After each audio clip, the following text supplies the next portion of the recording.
Labdien! Mani sauc Mārtiņš Melēns, esmu no Rīgas, Latvijas, un es vēlējos jums pastāstīt savu stāstu par IESE biznesa skolu. Sāku mācības IESE biznesa skolu 2011. gada augustā. Man izvēle studēt MBA bija saistīta ar to, ka es vēlējos daudz globālāku skatījumu uz lietām, mācīties no vislabākajiem profesoriem un būt starp vistalantīgākajiem cilvēkiem savā paudzē Eiropā. IESE biznesa skola šīs visas lietas piedāvā.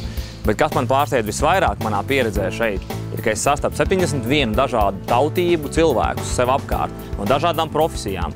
Un izrādījās, ka es varu iemācīties daudz vairāk no viņiem, kā no saviem pasniedzējiem, kas ir mācījušies vislabākajās skolās, ir ar vislielāko pieredzi no vislabākajām kompānijām. Un mana spēja ne tikai mācīties no viņiem, bet arī iemācīt viņiem lietas, ir attīstījis manu personību vēl nebijušos augstumos. Tāpēc šī pieredze, ko es gribētu jums nodot, kāpēc jums vajadzētu nākt uz IESE, ir saistīta tieši ar manu personīgo ieguvumu šeit, kas nav tikai akadēmisks, kas ir man palīdzējis saprast, ko es vēlos sasniegt savā karjerā, un tas, ka man ir pieredze investīciju bankā pirms tam dažādos reģionos, un man ir starptautiska pieredze arī no Rīgas ekonomikas augstskolas un Stokholmas ekonomikas augstskolas, nekad nav salīdzināma ar šo starptautisko pieredzi, ko esmu ieguvis studējot IESE. IESE is transforming my life.